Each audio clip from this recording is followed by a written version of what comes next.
الله الرحمن الرحيم وهاي لا تايبوغي ميزانية نيلو قيبيي وسيارة كستاوحة كل هذا بيج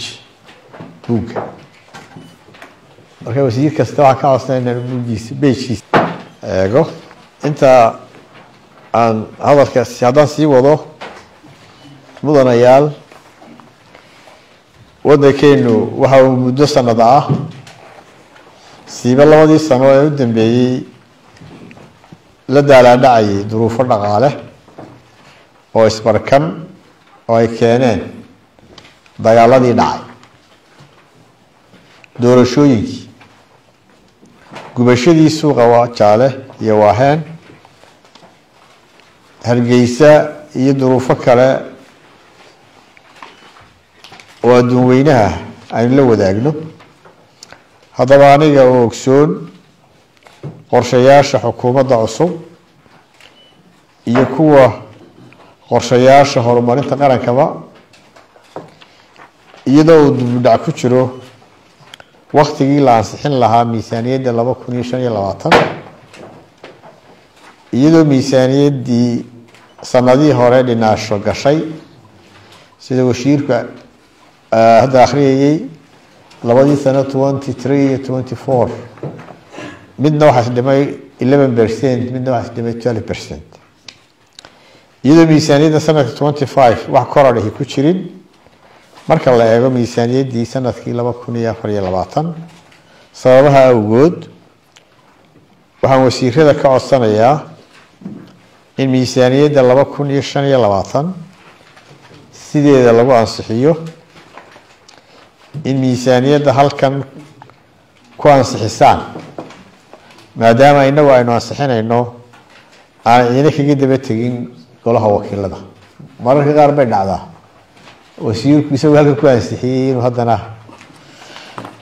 ka daba tago baarlamaankan ahaan jiray inaan wasaaradaha iyo hay-adda dowladdu gelin kharash aan ku jirin miisaaniyadda inaan hay-adaha dowladdu qaadin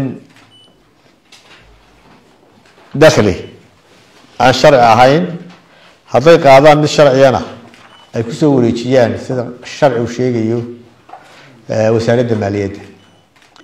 waxaan u mahadnaqayaa wasaaradda duulista hawada oo cusub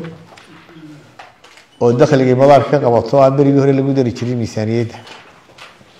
laakiin sanadkan ogolaaday iyagoo daahfurnaanta eegaya in dakhliga ay qabtaan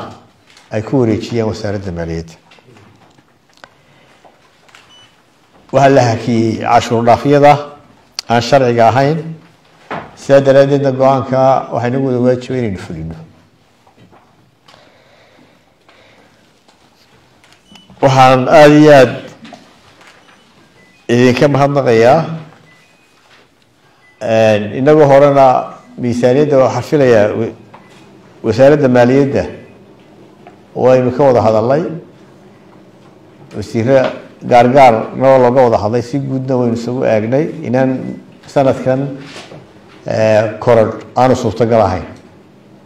laakiin waxaan wasaaradda isla qaadanay iyo mas-uuliyiinta wasaaradda maaliyadda in 6 bilood kadib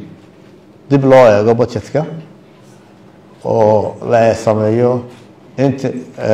midterm budget haddii la yidhaahdo haddii waxay noo soo kordhaan waa la kordhin doonaa haddii la yidhaahdo waxaan jecelahay in aynu xidhiidho badan sameyno 6 bilood gudahood oo si wacan ula macaamilno beesha caalamka haddii la yidhaahdo oo laga yaabo iyaga laftigooda in wax ka soo kordhi karaan aada iyo aad ba mahadsantihiin waxay noo ballanaa sidaa xamarsi sheegay inaynu wasaaradda maaliyadda la shaqeyno cashuurtiina ku dadaalno hay-adaha dakhliga qaada ee qarankana waxaan jecelahay inay transparent noqdaan hadday wasaaraduhu ka mid yihiin wasaaradda dakhli qaadaa dakhligana sidiisaba qofka soo saaraa ma kharash gareeyo marka la eego xeerarka maaliyadda waa in maaliyadda lagu shubo dabeedna budget dalbado marka taa waxay noo horseeday inay transparent noqoto wasaaradda duulista waana ku mahadnaqaynaa inta kalena waxaan jecel lahay haddii aanu nidaamkaasi jirin in shilin kastoo dowladda usoo xaroodaa waa inuu wasaaradda maaliyadda ku xarooda maanta xilal baa la ka wareegayey barasaabadii iyo wasiiradii qaar bay naga maqan wasiiru dowlayaashii iyo wasiir ku-xigeenadiiba waxaa golaha fadhiya 43 marka waxaan ka codsanayaa golaha wasiirada inaynu codayno miisaaniyadda qaranka ee 2025 marka mudanayaasha ogol in sidaa lagu ansixiyo gacantaa taagay gacanta la dejiyo